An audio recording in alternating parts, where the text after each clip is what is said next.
said, family, what is going on? Thank you for checking into another video.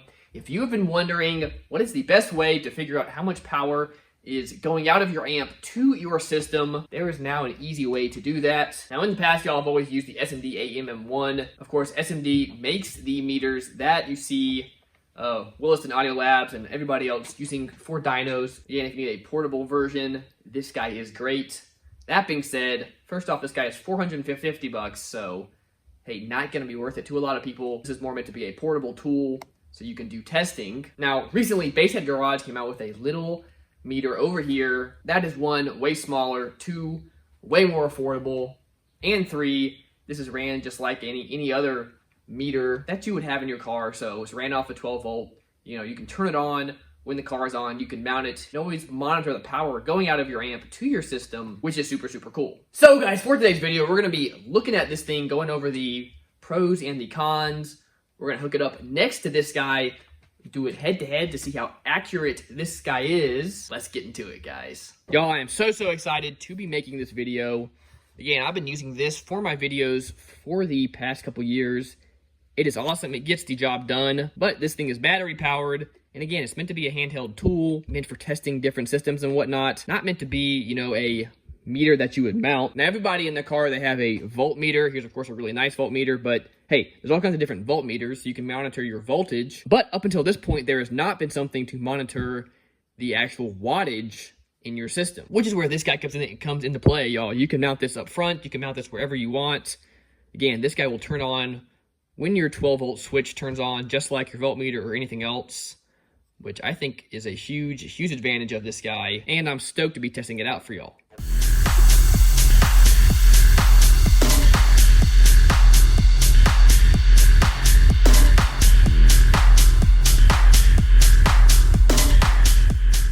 Real quick, guys. First off, I hope y'all had a wonderful 4th of July.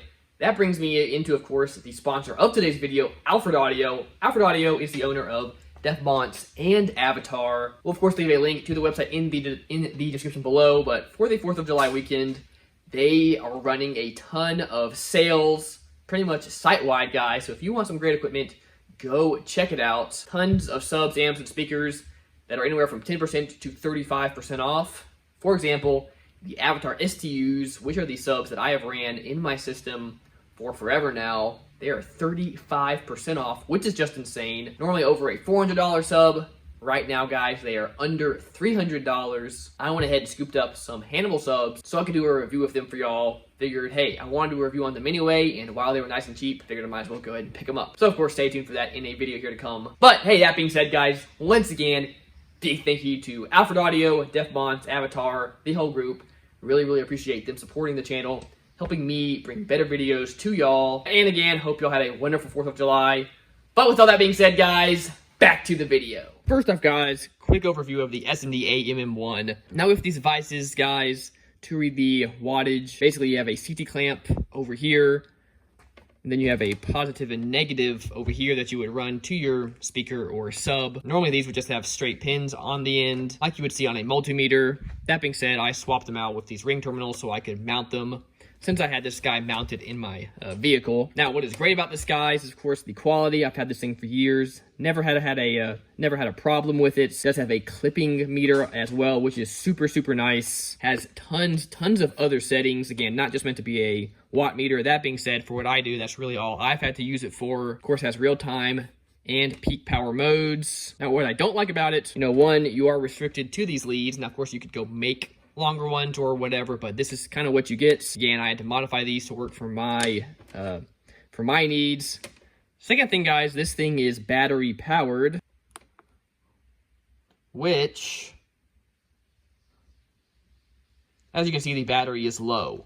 Now, that is a big problem with this thing. This thing takes 9 volt batteries, not a big deal, but it absolutely just chews through them. If you're using this thing a lot, it drains them really fast. And again, guys, if you're using this as a handheld, you know, meter, again, if you own a audio shop or something, that's really what this thing is for. It's great. But for me, when I'm using this all the time for testing, if I'm wanting to monitor stuff, one, the battery dies really quick. Two, after about 5 minutes, it times out and turns off by itself. Again, it's not really meant to be a sort of a meter that monitors It's really meant to just to be a mobile testing tool. Now, the downsides to this guy, one, of course, there's no clipping indicator. Now, today, most amps have clipping indicators, so not as big of a deal as it would have been a couple years ago. You don't get all the extra features on this guy. That you do the SMD unit. So, when you order this, guys, you, of course, get the meter itself, and then you get the CT clamp. I went ahead and wired it up here.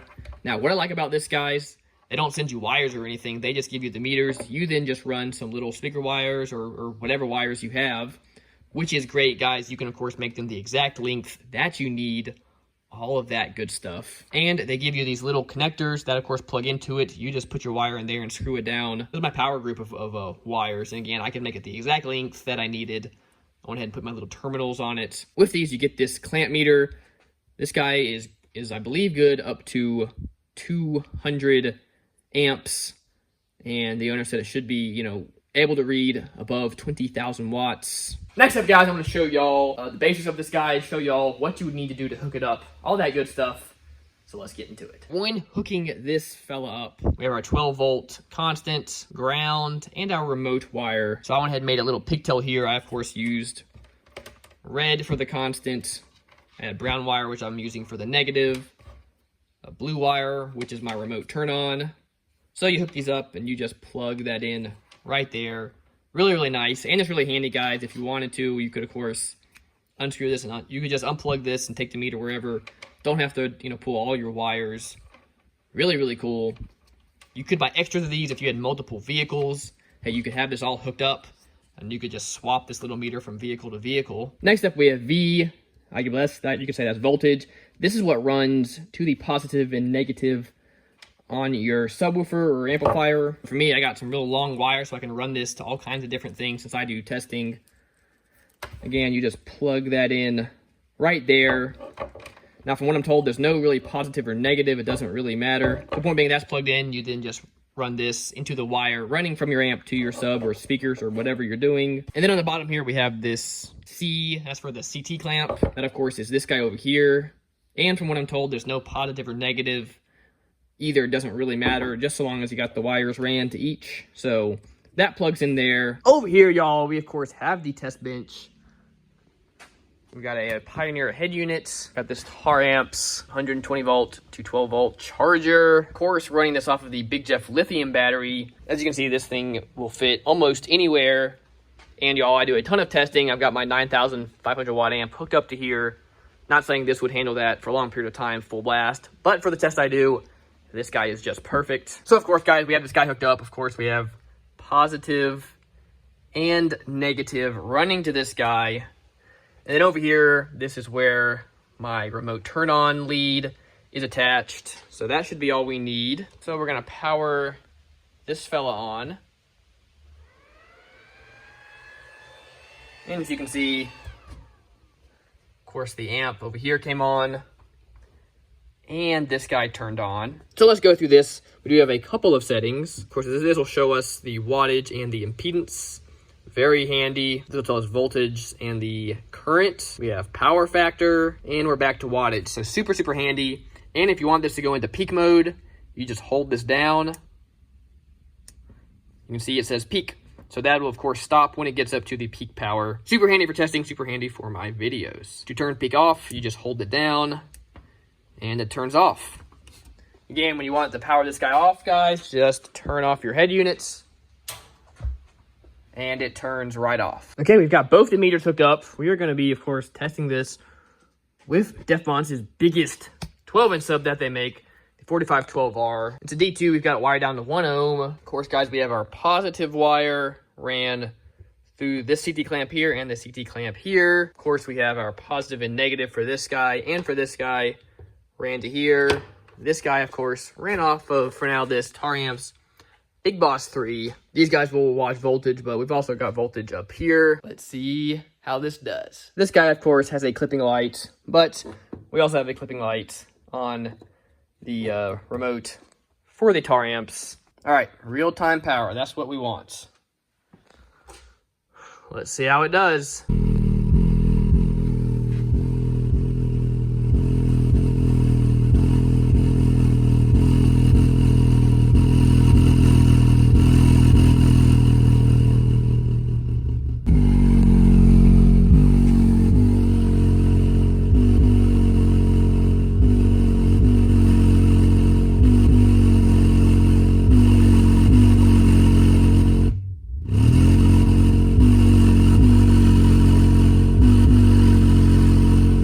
right, what I am noticing, this little meter here is way, way faster. It adjusts to the wattage way smoother, way cleaner.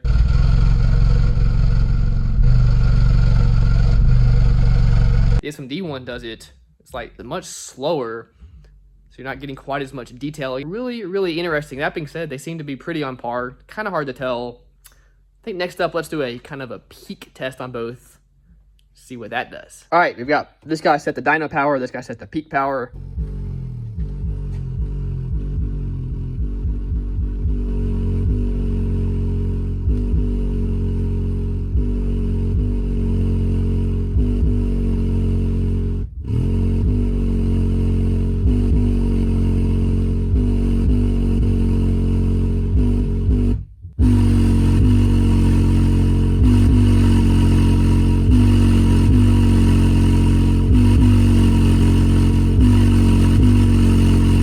All right, super interesting there.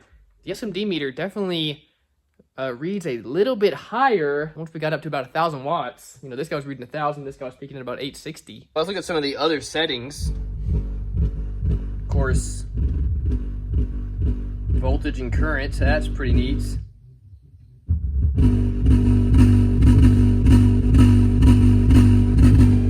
we're bringing up the clipping. Apparent power and power factor.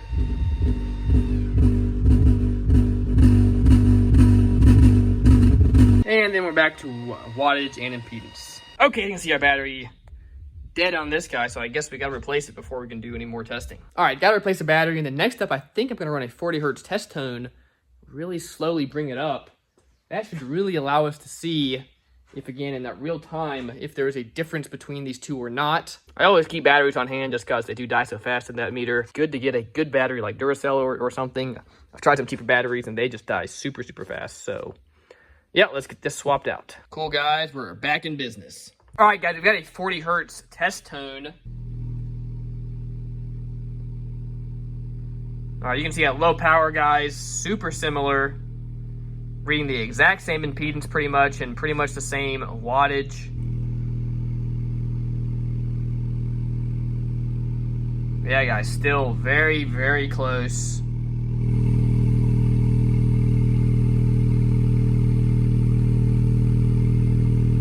Yep, still pretty close.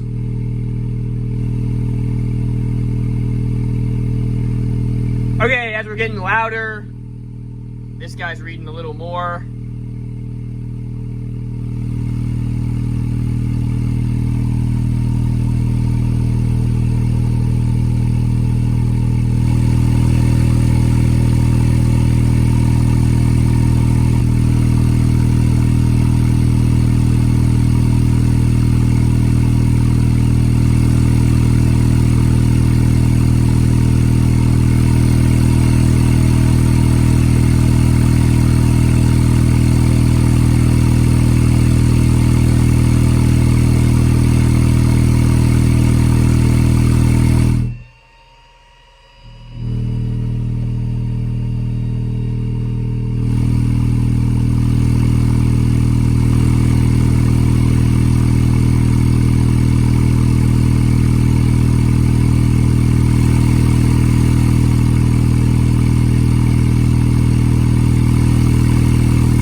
Super interesting there.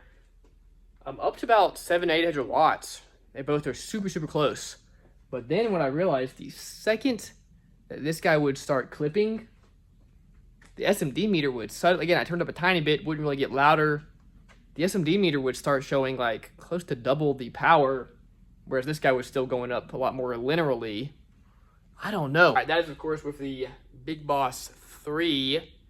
Again, our impedance is rising, so we're not getting a ton of power through it. So maybe next, guys, we could hook up the Def Balance amp, see if we can get it, you know, see if we can get more power out of there without it clipping, and see what that does. All right, we got the big amp hooked up here.